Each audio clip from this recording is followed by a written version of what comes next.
ษดิมือเนี่ยกำลังเมื่อจะตัดใหม่มาพอผมก็พอก็เบาเลี้ยงเนาะเห็นน้ำทางเลยเก็บขึ้นมาเลยเนี่ยมาแต่อันนั้นแต่บ้านนะครับมันต้องแซงไม่แก่ไม่ติวเนาะพี่น้องจะมาทำไมมาแต่แก่ไม่ติวกูแล้วนักล่ากูแล้วคอยแม่เนี่ยมาแต่ต้องแซงแล้วก็ไปทางไหนไปทางไหนคือกันออกมาแต่นักล่าคอยออกมาแซงน้องแซงเรียกไงใครไม่ติวแล้วแก่ไม่ติวใครพอเห็นกูนี่พอเห็นนี่ผมจักสองเครื่องนี่พอเห็น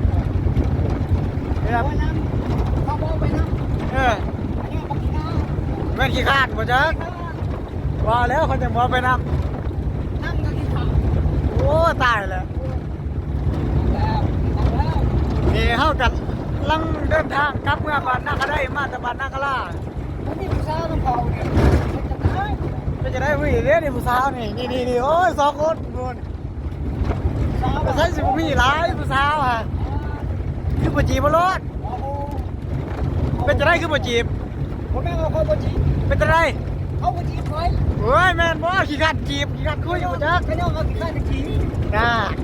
อะไรบ่มีผู้สาวนำเขาอ่ะ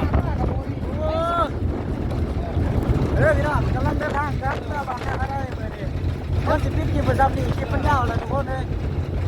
เอาเดี๋ยวปิดคลิปไปซ้ำนี่เลยเนาะโอเคบายส่งมาได้ช่องฝากช่องหน่อยติฝากช่องช่องบ่าวเลี้ยงเนี่ยได้เลี้ยงมังโกโอเคสวัสดีอยู่บรรทาเนาะมิตรโกเป็นหาอย่างเดียวเลย